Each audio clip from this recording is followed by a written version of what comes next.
또 하나의 충격적인 소식이 하나 또 있었어요. 이게 네. 뭐냐면 이재명 대장동 그 의혹 관련해서 최초로 제보했던 사람이 자기 자신을 드러냈습니다. 네. 바로 이낙연 캠프의 핵심 관계자 상황실장이었습니다. 네. 남평호라는 사람입니다. 검찰 지금 수사가 진행이 되고 있는 와중에 본인이 커밍아웃을 한 거죠. 그러니까 아마 그 수사를 통해서 대장동 제보자가 이낙연의 측근이었다는 사실이 드러나는 것보다는 충격을 정치적인 데미지를 줄이는 건 차라리 스스로 이것을 커밍아웃하는 게 낫다.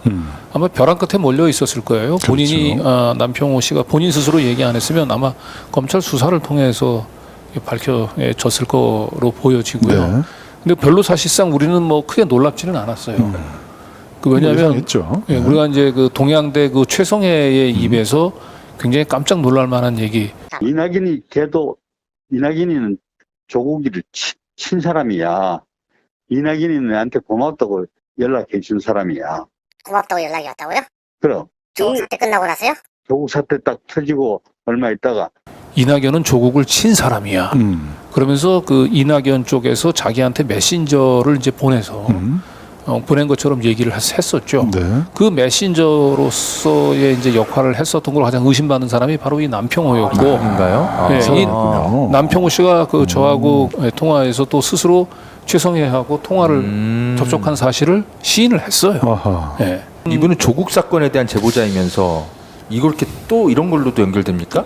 그러니까 결국은 이낙연은 조국을 친 사람이야라고 얘기하는 최성해의 발언이 다시 한번 이번 일을 계기로 해서 그건 단순한 허언으로 보기는 좀 어렵다. 네. 뭔가 좀 실체가 있는 발언이었다. 네. 결국 조국 죽이기, 이재명 죽이기에 이낙연 캠프가 관여됐을 가능성이 점점 훨씬 더 높아진 것 같아요. 자기가 이렇게 드러냈는데 이 최초의 2021년 8월 말에 박종명 기자라는 사람이 경기경제신문 사실 잘 안 알려져 있는 그 1인 미디어예요. 이 신문에서 자기가 이제 칼럼을 썼어요. 네. 거기에 화천 대유는 누구 것입니까라는 기자 수첩을 썼는데 여기에 익명의 제보자가라고 언급돼 있었어요. 네. 이 사람이 지금 남평으로 처음 이제 자기 스스로 드러낸 거죠. 네. 그 당시에도 이게 과연 사실에 근거한 게 맞나 이런 그 의혹들이 있었어요. 네. 네. 결국은 이제 우리가 예상했던 대로 대장동 게이트의 그 허위 제보자는 허위 제보자라고 봅니다. 이건 언론 공작이죠. 진원지는 이낙연 캠프. 이낙연 캠프, 민주당 수박이었습니다. 네. 그런데도 지금 뭐 거꾸로 반성하기는커녕 지금 민주당을 흔들고 있어요.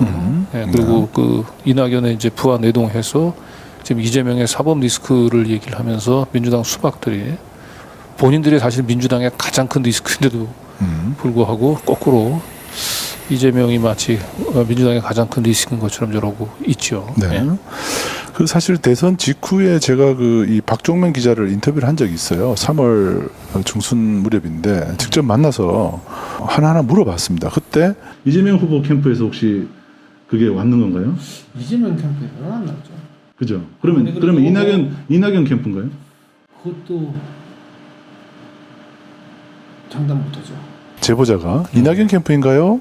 라고 물어봤을 때 저 기억납니다. 장담 못하죠라고 그러니까 저 말이 참 재밌었어요. 맞아요. 다른 사람은 아니라고 그랬어요. 그러니까 네. 제가 제일 처음에 물었던 사람은 이재명 캠프인가요? 처음에 물었어요. 네. 이재명 그 대장동 이 의혹에 대해서 이재명 그 내부자가 가장 잘 알 수도 있으니까 혹시 이재명 캠프에서 했냐 했더니 그건 아니에요. 그래서 그 다음에 제가 그러면 이낙연 캠프인가요? 했더니 그건 하고 가만히 있다가 장담 못하죠. 장담 못하죠. 저렇게 대답했어요. 그래도 뭐 나름대로 기자로서 거짓말 안 하려고 했던 차마 거예요. 안 하려고 노력했던 것 그러면서 같아요. 뭐 저 추미애 캠프일 수도 있고 뭐 그러면서 말을 돌리던데 그렇죠, 말을 제가 돌렸어요. 그때 직감을 했죠. 아 이낙연 캠프구나라는 건 직감을 했습니다. 네. 그 윤영찬은 이제 본인이 아니라고 얘기를 해서 처음에 이제 윤영찬이 그 제보자로 사실 이제 지목이 됐는데 지목이 됐었죠. 본인은 아닌 것으로 드러나긴 했지만 과연 윤영찬은 이 제보자가 이낙연 캠프였다는 걸 모를 리는 없었을 것 같아요. 네. 자 그래서 이 박종명 기자가 최근에 검찰 조사에서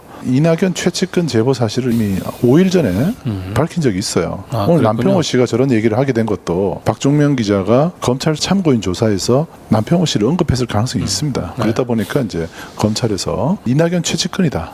이런 내용을 이제 언론에다 알린 거죠. 이낙연 입장에서는 뭐 또 저건 남평호의 이제 개인적인 행동으로 꼬리 자르기를 하겠죠. 네.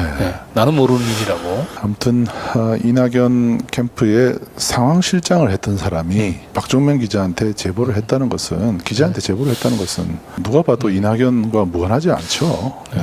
그리고 사실 지난 대선에서 대장동 그 게이트가 차지했었던 역할과 비중을 생각한다면은 지난 대선 패배의 가장 큰 책임은 저는 그래서 이낙연에게 있다고 봅니다. 네. 이낙연.